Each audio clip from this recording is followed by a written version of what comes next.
Oke, kita mulai pembahasan soal KSN tahun 2017 tingkat nasional nomor yang pertama. Nah, ini sebenarnya soal yang nomor pertama ini sudah keluar ya di tahun di tingkat provinsi kemarin ya, sudah kita bahas juga.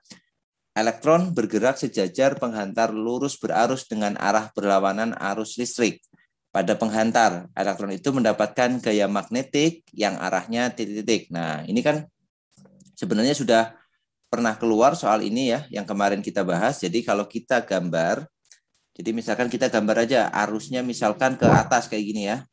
Arusnya ke atas. Nah, ini I-nya ke atas. Kemudian setelah tahu I, kita harus gambar dulu medan magnetiknya. Nah, kalau misalkan I-nya ke atas, arah putaran medan magnetiknya kan seperti ini kan. Pakai aturan genggaman tangan kanan ya. Arah putarannya kan ke arah kanan ya, seperti ini. Kemudian ini bagian belakangnya. Kemudian di sisi kanan ini dia masuk kan, B-nya masuk. Ini B. Kemudian yang di sisi kiri dia keluar. Nah, ini B. Nah, kita bisa pilih elektronnya mau ditaruh di mana. Di sebelah kanan boleh, di sebelah kiri boleh, bebas. Nanti jawabannya akan sama ya. Misalkan kita taruh elektronnya misalkan ada di kanan aja yang mudah ya. Elektronnya kita taruh di sini. Elektron. Nah, si elektron ini bergerak berlawanan arah dengan arus listrik. Kalau arusnya kita gambar ke kanan, berarti elektronnya kita asumsikan geraknya ke bawah berlawanan arah. Dia bergerak dengan kecepatan V.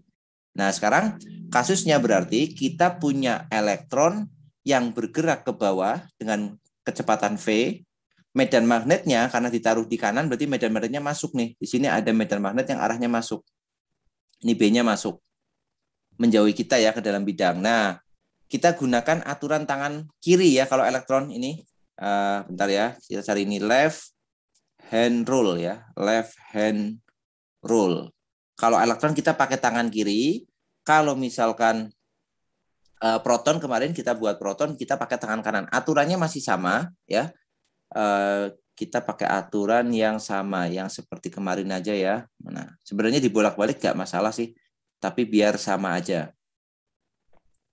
Ini magnetic field, ini force. Nah, ini ya, pakai ini aja. Jadi yang sebentar, jangan pakai ini. Pakainya yang seperti kemarin aja. Cuma pakai tangan kiri gitu aja ya. Jadi force-nya biar pakai tangan jari tengah, kemudian jempolnya itu kita pakai untuk direction, untuk arah kecepatannya, kemudian jari telunjuknya untuk medan magnetnya. Ini sesuai enggak ini? Ya, nah pakai ini aja. Tapi jari telunjuknya ini, jari telunjuknya yang sebelah sininya kita pakai untuk medan magnet ya. B, coba aplikasikan ya. Jari pakai tangan kiri, jari telunjuknya itu jadi B, jempolnya itu jadi arah arus, jari tengahnya menjadi arah gaya. Kita pakai di sini ya, gunakan aturan tangan kiri. Berarti ibu jarinya ke bawah, kemudian jari telunjuknya masuk ke bidang, maka kita akan mendapatkan gayanya arahnya kemana? Ya, dipraktekkan.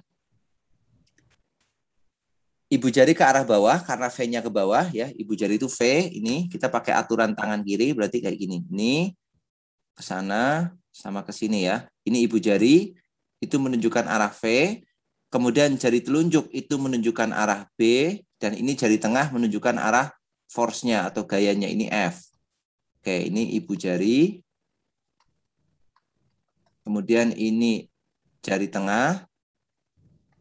Kemudian yang ini telunjuk. Coba dipraktekkan. F-nya akan kemana? Kita gunakan tangan kiri. Arahnya ke, arah gayanya akan ke arah mana? Coba dipraktekkan dulu. Ya kan? Jadi kalau kita pakai aturan tangan kiri, maka kalau kita posisikan ibu jari ke bawah, kemudian jari telunjuk masuk, kita akan dapat gayanya ke arah kiri. F-nya ini elektron akan mengarah ke kiri. Artinya apa? Kalau elektronnya mengarah ke kiri, berarti dia akan mendekati penghantar ya. Jawabannya B. Nah, kita bisa coba kalau elektronnya ditaruh di kanan, maka akan sama aja. Pasti gayanya akan ke kanan. Coba ya. Elektronnya kita taruh di sebelah kanan sini. Ini elektron, berarti geraknya ke bawah sama. Elektron V-nya ke bawah. Kemudian medan magnetnya itu dot ya, keluar bidang. Berarti medan magnetnya kita gambar di sini, keluar bidang. Kita aplikasikan tangan kiri dengan cara yang sama. Elektronnya ke bawah, jempolnya ke bawah, kemudian jari telunjuknya menjauhi layar atau menuju ke kita, maka otomatis jari tengahnya akan mengarah ke kanan. F-nya akan ke kanan. Maka sama-sama dia mendekati penghantar ya. Berarti kita bebas memilih. Misalkan arusnya nggak seperti itu, ini pun misalkan arusnya dibuat sejajar seperti ini, ya elektronnya dibuat mengarahnya berarti berlawanan ke arah kiri, maka dia akan dapat gaya ke atas juga.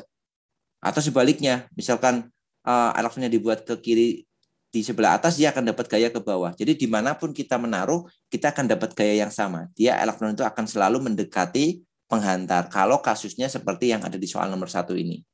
Gitu ya. Oke. Silakan kalau yang masih ada yang ditanyakan. Oke, kalau nggak ada, kita lanjutkan soal nomor 2. Kita baca dulu soalnya. 2 bola dilempar dari ketinggian yang sama YA dengan kelajuan awal sama V0. Bola pertama dilempar dengan arah vertikal ke atas, sedangkan bola kedua dengan arah horizontal. Dengan percepatan gravitasi G, maka jarak antara kedua bola setiap saat. Oke, dia dilempar dari ketinggian yang sama YA, kelajuan awalnya sama V0, tetapi yang satu vertikal ke atas, yang dua horizontal. Oke, jadi kalau kita gambarkan, ya kita buat penggambaran kejadiannya kira-kira seperti ini ya. Jadi ini dijatuhkan dari ketinggian yang sama, anggap aja dari atas gedung gitu ya. Ini tingginya itu YA. YA, kemudian ada 2 bola. Ini bola yang pertama warna hitam, misalkan dia dilempar ke atas dengan ketinggian dengan kecepatan awal V0. Kemudian ada bola yang satu lagi, misalkan saya buat yang warna merah ya. Dia dilempar ke kanan dengan kecepatan V0 juga. Sama-sama kecepatan V0. Maka yang terjadi apa? Yang terjadi nanti adalah bola pertama itu akan naik, ya kan? Karena dilempar ke atas ini, dia akan naik. Misalkan dia sampai sini. Nah, bola kedua pasti geraknya apa ini? Bola yang warna merah itu kalau dilemparkan seperti itu, dia akan bergerak apa? Gerak jatuh bebas. Turun ke bawah gini. Lemparnya ke horizontal loh dia. Lemparnya ke arah horizontal dia ini. Geraknya kan? Apa? Gerak apa ini? Parabola. Parabola, iya betul. Dia geraknya gerak parabola. Nah, yang diminta misalkan ini naik waktunya T detik ya. Ini juga pada saat dia T, ini juga T misalkan. Kita buat T-nya di sini aja nih. Ini T juga. Nah, yang ditanyakan di soal adalah jaraknya mereka ini. Pada saat T itu berapa ya? Misalkan kita pakai warna yang lain nih. Warna merah. Warna merah udah ya. Warna ini. Jaraknya ini berapa ini? Nah, yang ditanyakan ini. Jarak yang warna ini. R-nya misalkan ya. R itu berapa? Nah, seperti itu. Jadi maksudnya soal itu kayak gini gitu ya. Nah, sekarang kita akan analisis dia. Jaraknya yang ditempuh oleh benda ini itu berapa. Nah, sama karena kemarin sudah ya tentang acuan ya, sudah bilang acuan. Acuan kita nggak harus dari tanah ya. Acuan kita boleh kita pilih asalkan konsisten. Untuk soal ini karena sama-sama dilempar dari ketinggian yang sama yaitu YA, maka acuannya saya ambil dari atas saja. Jadi acuan kita adalah ini. Ini acuan. Berarti nanti kalau ke bawah maka dia negatif. Ya, karena geraknya ke bawah. Acuannya adalah yang ini. Oke, sekarang kita lihat yang benda pertama atau bola satu ya, bola yang warna hitam itu geraknya ke atas. Maka dia hanya bergerak ke sumbu Y aja. Ya, ke sumbu Y. Jadi kita kayak bicara koordinat gitu ya. Kita bicara koordinat. Dia bergerak ke arah sumbu Y saja. Maka berapa nilai Y-nya? Ya, Y-nya berarti sama dengan ya V0 kali T min setengah GT kuadrat. Udah selesai untuk benda pertama. Ini adalah Y untuk benda pertama. Karena geraknya lurus, gampang ya. Dia sumbu X-nya nggak berubah. Acuannya harus kita buat Y sama X ya. Oke, ini acuannya di sini. Ini sumbu Y, ini yang sumbu X ya. Ini X, yang ini Y. Boleh naik, boleh ke atas, boleh ke bawah ya Y-nya. Benda pertama, X-nya nggak berubah karena geraknya searah sumbu Y aja. Nah, benda kedua ini yang masalah. Dia Y-nya berubah ke arah bawah, X-nya juga berubah ke arah kanan. Maka kita harus hitung dua-duanya dengan menggunakan konsep GLB dan GLBB pada gerak parabola. Oke ya, untuk benda kedua, maka dia mengalami dua gerak, yaitu GLB dan GLBB. Kalau GLB mudah, GLB itu kita nyari X-nya nih. Posisi X-nya berapa dia? Di sini ya. X-nya ini berarti.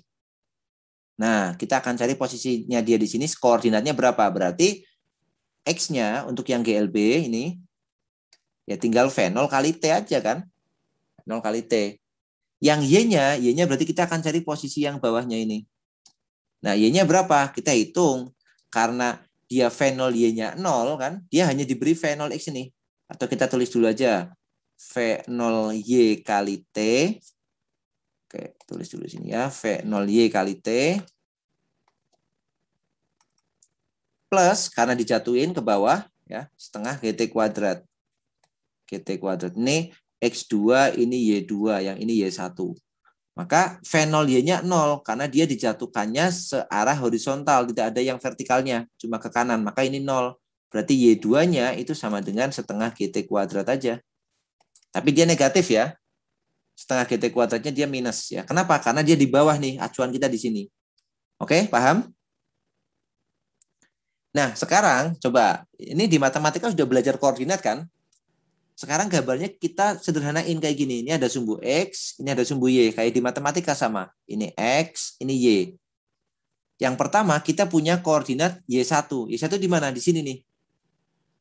Yang benda satu itu di sini, Y1. Yang Y2, kita punya koordinat ini, X-nya di sini, Y-nya di setengah GT kuadrat. Berarti anggaplah di sini. Nah, yang 2 itu koordinatnya di sini. Kita akan mencari jaraknya ini dia. Ini jaraknya ini berapa? Nah, sudah kan? Kita akan mencari ini. Jarak yang dicari itu ini. Nah, kita lihat.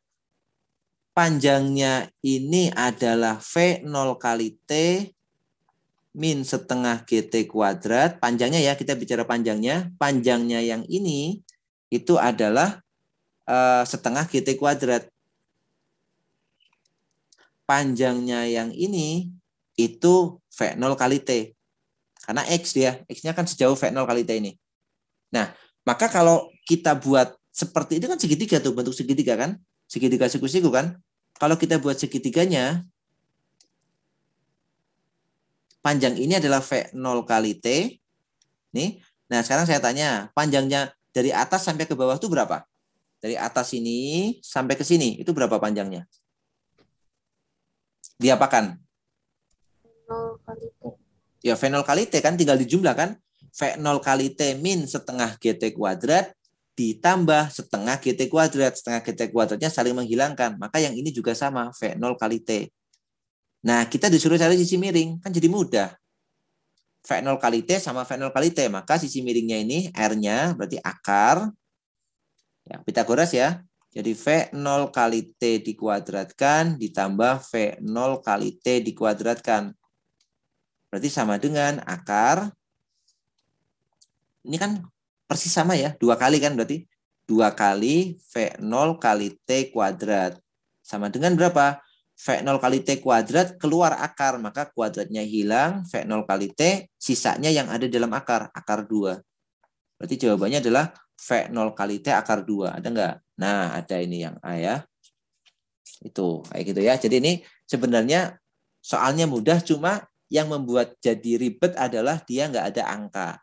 Kalau ada angkanya lebih gampang sebenarnya untuk mengerjakan soal ini. Cuma dia pakai variabel. Oke, ada pertanyaan soal kedua? Ani menjatuhkan bola dari ketinggian 20 meter. Pada saat yang sama, Dodi berada di tanah pada jarak 16 meter dari posisi bola akan jatuh di tanah. sedang berlari, maksudnya Dodinya sedang berlari dengan kecepatan tetap untuk menangkap bola tersebut. Jika percepatan gravitasi adalah 10 meter per sekon kuadrat, Dodi dan bola sampai di posisi jatuh di tanah pada saat yang bersama, maka kelajuan Dodi adalah, oh ini lebih mudah ya, karena dia ada angkanya nih. Sebenarnya kasusnya sama aja analisisnya. Kayak gini nih, ada bola mau jatuh ya dari ketinggian 20 meter. Ini berarti hanya 20 meter atau Y-nya 20 meter. Ini ada anak nih, ada Dodi. Ini Dodi sedang berlari ke kanan pada jarak 16 meter. Oh, ini terlalu jauh ya, nggak apa-apa ya. Ini 16 meter dengan kecepatan tetap, anggap aja V. Nah, ternyata Dodi ini nanti bisa menangkap bola tepat jatuh bersama-sama di sini. Bolanya bisa ketangkap sama dia. Pertanyaannya, V-nya harus berapa? Maka syaratnya gimana? Supaya Dodi itu bisa menangkap bola, maka syarat yang harus dicapai adalah apa? Waktu bolanya jatuh sama waktu Dodinya sampai sini harus gimana? T yang di sini sama T yang ini harus sama kan? Jadi waktunya harus sama. Syaratnya supaya bisa ditangkap. Waktunya harus sama. Waktunya siapa? Waktu bola jatuh dan waktu Dodi berlari. Maka kita bisa hitung satu-satu. Kita cari dulu waktu bola jatuh dulu. Ya, atau langsung disamadengankan boleh, tapi biar mudah kita hitung dulu. Waktu bola jatuh. Waktu bola jatuh. Maka tinggal pakai persamaan GLBB kan? H sama dengan setengah GT kuadrat. Karena V0-nya 0 di sini ya. Ini V0 bolanya 0. Berarti hanya itu 20, ini setengah, dikalikan 10, dikalikan T kuadrat. Coret, kita coret dapat 5, coret, kita coret dapat 4. Berarti 4 sama dengan T kuadrat. Maka T-nya sama dengan 2 ya. Berarti waktunya bola jatuh itu 2 sekon. Maka supaya bisa ketangkep nih bolanya sama Dodi, maka Dodi juga harus berlari selama 2 sekon. Menempuh jarak 16 meter. Maka yang ini Dodi, waktunya Dodi berarti harus 2 sekon.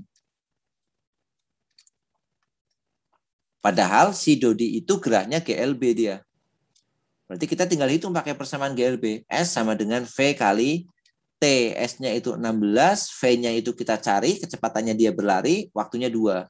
Berarti ketemu ya, 8 meter per sekonnya sama dengan V. Kita dapat jawabannya berarti yang B. Gitu. Ya sebenarnya kan sama ini, cuma yang ini GLBB dengan GLB. Kalau tadi GLBB dengan gerak parabola ya. Jadi campurannya 3, kalau ini cuma 2. Oke, ada pertanyaan soal nomor 3? Sebuah balok kayu terapung di dalam permukaan bejana. Oke, terapung ya. Kata kuncinya ini keywordnya harus dipegang dulu, dia terapung. Kemudian diketahui massa jenis kayu adalah sepertiga dari massa jenis air. Oke, jadi rho kayunya itu sama dengan sepertiga dari rho air. Jika bejana beserta air dan balok kayu tersebut berada dalam lift yang bergerak ke atas dengan percepatan sepertiga kali percepatan gravitasi bumi, maka volume balok yang berada di atas permukaan air. Oke, ada sedikit modifikasi ya. Kalau kemarin itu cuma terapung tenggelam melayang itu diletakkan di lab ya, di bumi gitu, nggak pakai percepatan apa-apa. Nah sekarang kasus Archimedesnya ditaruh di dalam lift. Ya sebenarnya nggak ada masalah sih, mau di lift mau di apa itu nggak masalah. Berarti kita bisa gambarkan kayak gini. Misalkan ini lift ya, ini liftnya. Ini lift, dia bergerak ke atas. Bergerak ke atas dengan percepatan A-nya sama dengan sepertiga G. Kemudian di dalam lift ini ada bejana yang ada isinya air ya. Ada bejana ini. Anggap aja dia di dasar ya. Kemudian diisi air di sini. Nah, dan di dalam air ini ada balok kayu. Nah, ini ada yang tercelup ya di dalam airnya. Yang ditanyakan, maka volume balok yang berada di permukaan ini, yang atas ini berapa? Volume yang muncul itu berapa? Ya, yang bedanya dengan soal yang kemarin itu tidak ada percepatan gravitasinya, percepatan di mana percobaan ini dilakukan. Kalau sekarang percepatannya ada, yaitu percepatan lift. Nah, caranya gimana? karena dia bergerak dipercepat, maka kita gunakan hukum Newton. Kalau ada benda bergerak dipercepat, ada percepatannya, pasti berlaku hukum Newton. Ya, kalian bisa mulai dari situ. Berarti kita bisa pakai hukum 2 Newton. Hukum 2 Newton ya, dimulai dari situ dulu. Yaitu sigma F sama dengan M kali A. Sama dengan M dikali A. Oke, sigma F-nya apa? Kita lihat gaya-gaya yang bekerja pada volume pada kayu ini. Dia sendiri punya gaya berat, ini W. Dan ingat kalau dia tercelup, dia akan mendapatkan gaya ke atas, FA. F Archimedes ya. Padahal percepatannya ke arah atas ya. Maka sigma F-nya di sini otomatis FA minus W. Sama dengan M kali A ya. Karena yang ke atas FA, yang ke bawah W. Percepatannya ke arah atas. Berarti ya FA minus W. FA itu apa? FA itu rho fluida, ya, rho zat cairnya, dikalikan gravitasi, dikalikan volume yang kecelup. Dikurang W itu adalah M kali G, itu sama dengan M kali A. Ini M kali A-nya tulis ulang aja. Oke, kita pindah sebelahnya. Berarti rho fluidanya adalah rho air, dikalikan gravitasi, dikalikan volume celup kita nggak tahu, sama dengan ya pindahin semua aja ke kanan. Jadi Mg ditambah dengan Ma. Tahu kan A-nya sepertiga G dari soal. Maka ini bisa disederhanakan lagi. Rho air dikalikan gravitasi, dikalikan volume celup, ini Mg plus M dikali sepertiga G. Karena A-nya sepertiga G. Kemudian, ini kan bisa dijumlah nih. Mg ditambah sepertiga Mg. Ini berarti sama dengan Mg plus sepertiga Mg. Berarti 4/3 ya. Berarti rho air dikalikan G, dikalikan volume celup. Ingat ini tadi jawabannya 4/3 Mg.